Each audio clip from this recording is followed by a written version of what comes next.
இன்றைக்கி என்ன சமைக்கலாங்கிறதுக்கு எடுத்து வச்சுருக்கேங்க. வெண்டைக்காய் கறி பண்ணலான் இருக்கேன். வாழைக்காய் கறி வாழைக்காய் எடுத்து வச்சுருக்கேன். இது வந்து இந்த 1 pot ரசம் ரைஸ் இருக்கு இல்லையா, அதுக்கு 1 டம்ளர் ரைஸு, அதுக்கு 1/4 கப்பு இது துவரம்பருப்பு அதை நினச்சி வச்சுருக்கேன். இது அப்படியே டைரெக்டாக அப்படியே எல்லாமே போட்டு பண்ணுற மாதிரி அந்த மாதிரி பண்ணிடலான்னு. ஸோ வாங்க ஒன்றா பார்க்கலாம்.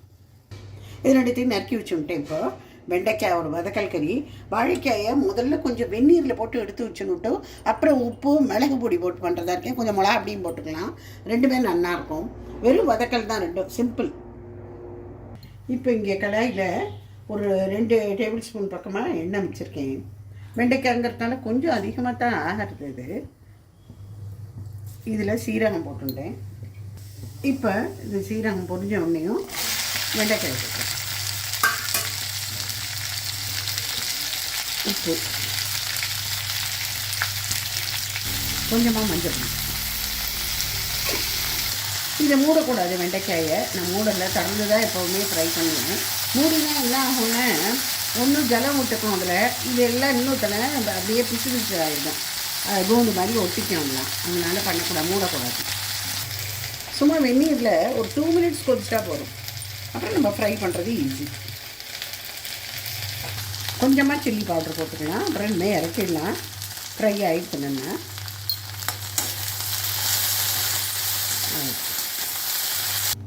இப்போ இதே கடாயில் வெண்டைக்காய் வதக்கணும் இல்லையா, அதே கடாயில் நான் வந்து 1 டேபிள் ஸ்பூன் எண்ணெய் விட்டுருக்கேன். இப்போ வந்து இதில் கடுகு போட்டுக்கலாம். இதில் வாழைக்காய் போட்டுக்கலாம், உப்பு, மஞ்சள் பொடி கொஞ்சம்,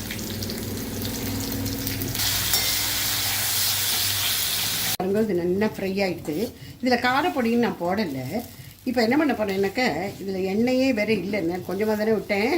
பாருங்க, கடாயில் எண்ணெயே இல்லை. ஒரு 1/2 ஸ்பூன் எண்ணெய் விட்டுக்கிறேன். இதில் எண்ணத்துக்குன்னு கேட்குறீங்களா, இதை பாருங்க. 1/2 ஸ்பூனுக்கு பக்கமாக சாம்பார் பொடி.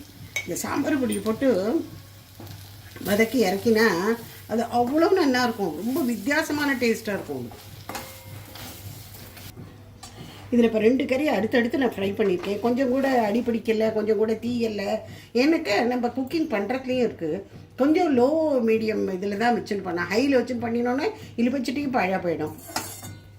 வாழைக்காய் ரோஸ்ட் ஒன்று ரெடி ஆகிடுது, வெண்டைக்காய் வதக்கல் கறியும் ஒன்று ரெடி ஆகிடுது. ஓகே, இங்கே நான் குக்கர் வச்சுருக்கேன். இதில் டைரெக்டாக 1 pot ரசம் ரைஸ்க்கு கொஞ்சமாக எண்ணெய் விட்டுருக்கேன். 1 ஸ்பூன் எண்ணெய். ரசம் சாதம்ங்கிறதுனால 1 ஸ்பூன் நெய், அவ்வளோதான். இதில் நம்ம தாளிச்சு கொட்டிடலாம். கடுகு, சீரகம், கருவேப்பிலை,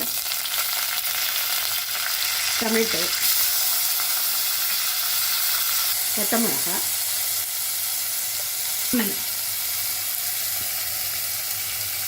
களைஞ்சி வச்ச அரிசியும் பருப்பு துவரம்பருப்பு.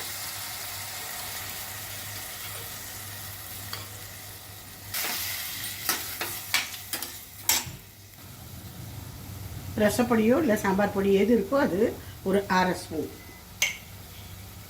இப்போ அரிசியும் பருப்பும் சேர்த்து 1 டம்ளர் இருந்தால் இதில் 3 டம்ளர் ஜலம் விடணும். அப்போ தான் அது குழவாக வேகும். அது ரசஞ்சாம் வந்து கொஞ்சம் தளர இருந்தால் தானே நல்லாயிருக்கும். அதனால் 1ன்னா 3. உப்பு. இதில் வந்து நான் இப்போ புளி இப்போ போட மாட்டேன். இது புளியை கரைச்சி ரெடியாக வச்சுட்டுருப்பேன். இந்த குக்கர் திறந்ததுக்கு அப்புறமா அந்த புளி கரைசலை விட்டு ஒரு கொதி விட்டு இறக்கினா ரெடி ஆகிடும். எனக்கு இது முதலையே விட்டோன்னாக்க இது கண்டிப்பாக இது வந்து வேகாது. இது ரொம்ப விரைச்சி போன மாதிரி நிற்கும் அந்த அரிசியும் பருப்பும். அதனால புளி மாத்திரம் எப்பவும் கடைசியில் தான் போடணும். பொங்காமல் இருக்கிறதுக்காக 1 ஸ்பூன் அது 1 கரண்டி போட்டுருணும். இதை ஒரு 3 விசிலுக்கு வச்சு விடலாம். திறந்து பார்த்துடலாம்.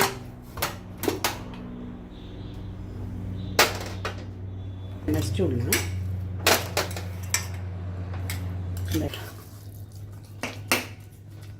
இப்போ இது ஆயிடுத்து. இந்த புளிச்சலை நான் இங்கே கரைச்சி விட்டுருக்கேன்.